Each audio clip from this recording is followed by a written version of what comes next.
Model से शुरू किया, तो उसके संदर्भ में आए हुए थे। और छोटी सी बात आपसे ये करनी, क्योंकि हम लोग कवर पेज का इंटरव्यू करना चाहते थे आपका मैगजीन के लिए, ताकि अभी जो आ रहा है अगला विशेषांक आ रहा है हमारा, वो करीब 104 पेज का आएगा। इसमें कुछ मिनिस्टर्स हैं अपने जो है राजस्थान के प्रमुख मिनिस्टर्स लिए गए हैं, तो चुना गया उनके इंटरव्यू किए जाए, तो हम लोग तो सुनाए थे, सोच रहे हैं कर लिए जाए। आप बताइए, हम लोग शुरू कर सकते हैं ना? सबसे पहले डॉक्टर साहब, मैं आज हमारे साथ बात करने के लिए डॉक्टर कन्हैयालाल मीणा जी हैं, जो काफी अच्छे राजनीतिज्ञों की श्रेणी में आते हैं, जबकि राजस्थान से हैं। डॉक्टर साहब, खासतौर से जानना चाहूंगा कि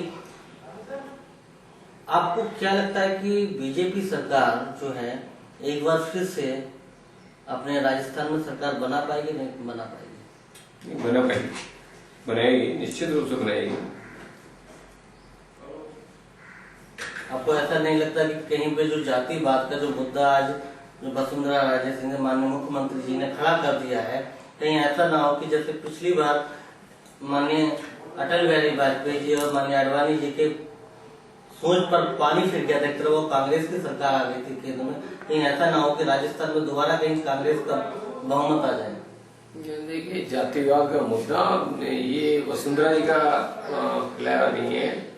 जातिवाद का मुद्दा तो वर्तमान में जो जिस तरह का कार्य वसुंधरा जी कर रही है, जिस तरह से बीजेपी सरकार कर रही है, उसको देखते हुए एक जाति को देख के दूसरी जातियां अपने आप आती है कि हमको भी कुछ इसमें लाभ मिल जाए, तो हम पीछे क्यों रहे हैं। एक दूसरे की देखे देख जातियां आगे आ रही है, ऐसा, लेकिन ऐसा कुछ नहीं दिखता है और ऐसा है भी नहीं कि जिससे वसुंधरा से व्यक्तिगत कोई खिलाफ हो। डॉक्टर साहब, अगर हम बात करते हैं, जहाँ बीजेपी की बात करते हैं, तो कहीं ना कहीं बीजेपी मुद्दों की राजनीति करने लगी है। आपका क्या विचार है? उसको कोई ना कोई मुद्दा चाहिए, आप क्या सोचते हैं? ठीक है, मुद्दा तो वही जो विकास का मुद्दा है वही लेकर के चलती है। विकास का मुद्दा है, इसके अलावा कोई ऐसे मुद्दे नहीं लेती जिससे राजस्थान की जनता का भला न हो, ऐसा मुद्दा नहीं लेती। डॉक्टर साहब, कहीं ना कहीं एक बार फिर से हम आपके व्यक्तिगत क्वेश्चन पे आएंगे। डॉक्टर साहब, आपने राजनीतिक जीवन आखिर क्यों चुना?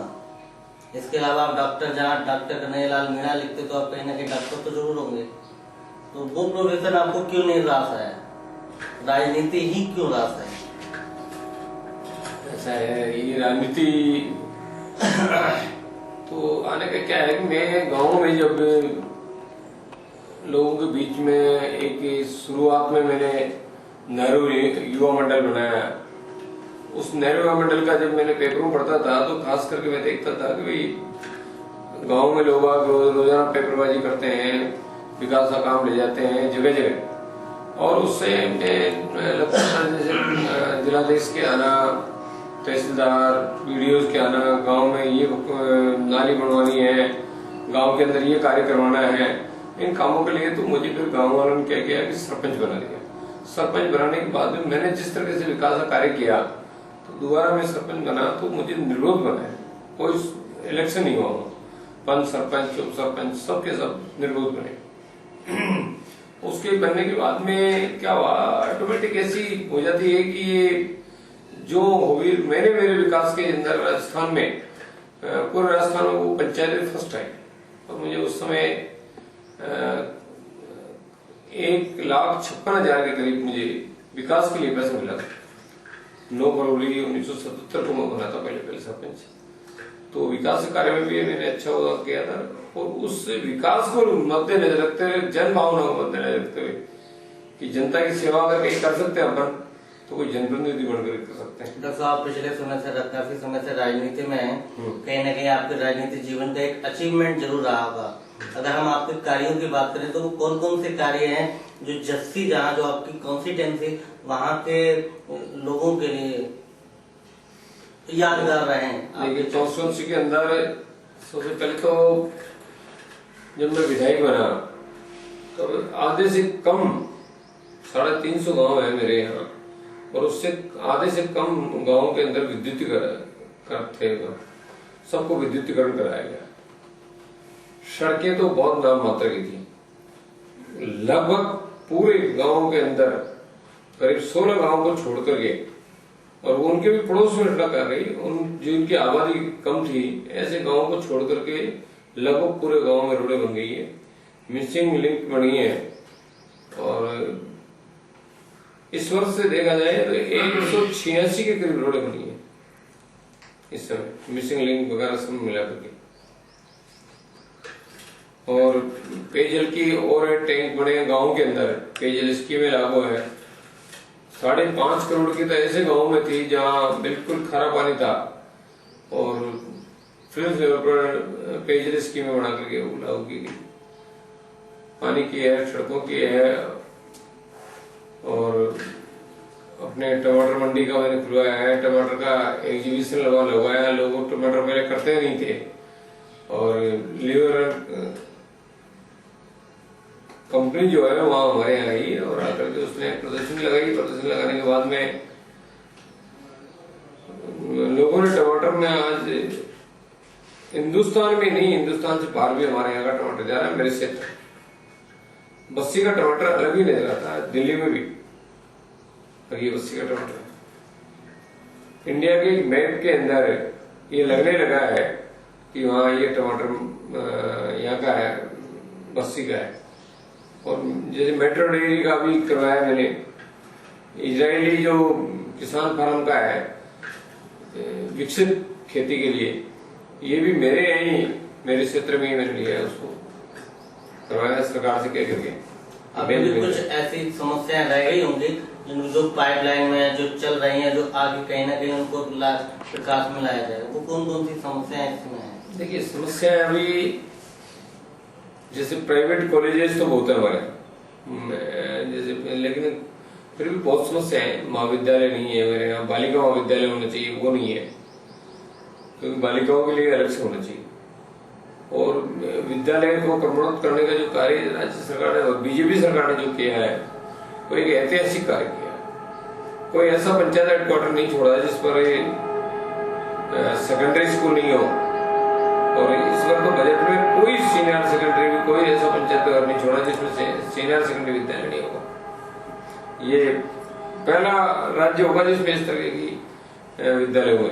शिक्षा के अंदर जो बच्चों को निःशुल्क पुस्तकें वितरण करना, निःशुल्क पुस्तकों के साथ में अभी तो बैग भी साथ में, पुस्तकें नए बैग के बच्चों को देना कक्षा 12 तक, बच्चों को स्कूटी की व्यवस्था करना, साइकिलें देना। अभी मेरे क्षेत्र में करीब हजारों साइकिलें वितरण हुई है, अभी कल ही में वितरण कहीं ना कहीं एक चीज और देखी जाती है, जो राजनीति की बात करते हैं, समाज की बात करते हैं, कि जो धन होता है, जो चाहे वो केंद्र सरकार से मिले चाहे राज्य सरकार से मिले, वो कई बार ऐसा देखा जाता है कि जो जिन सेवाओं के लिए मिलता है उन सेवाओं में नहीं लग पाता है। ऐसे में आपका क्या दृष्टिकोण है?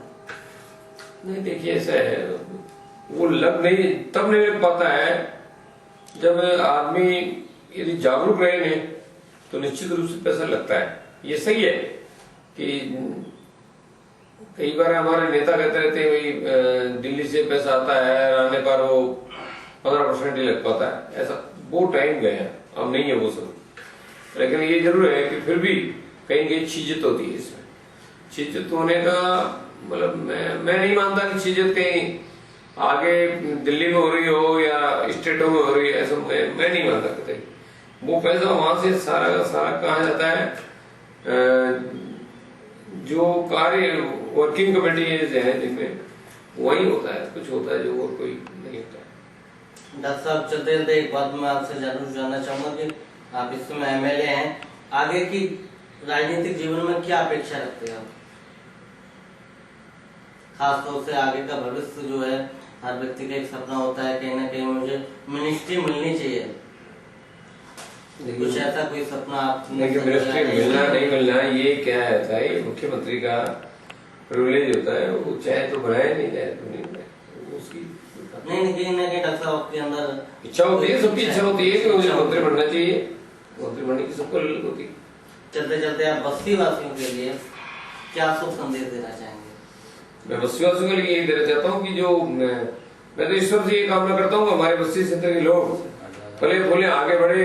जिस प्रकार से ईश्वर ने ऊपर से जाकर पाला डाल दिया, शीत लहर चला दी, और आज जो फसल का जो है बहुत बड़ा, तो उनको एक हिम्मत दे ईश्वर, और जिससे वो क्षेत्र के लोग अपने पुनः पैरों पर खड़े हो सके।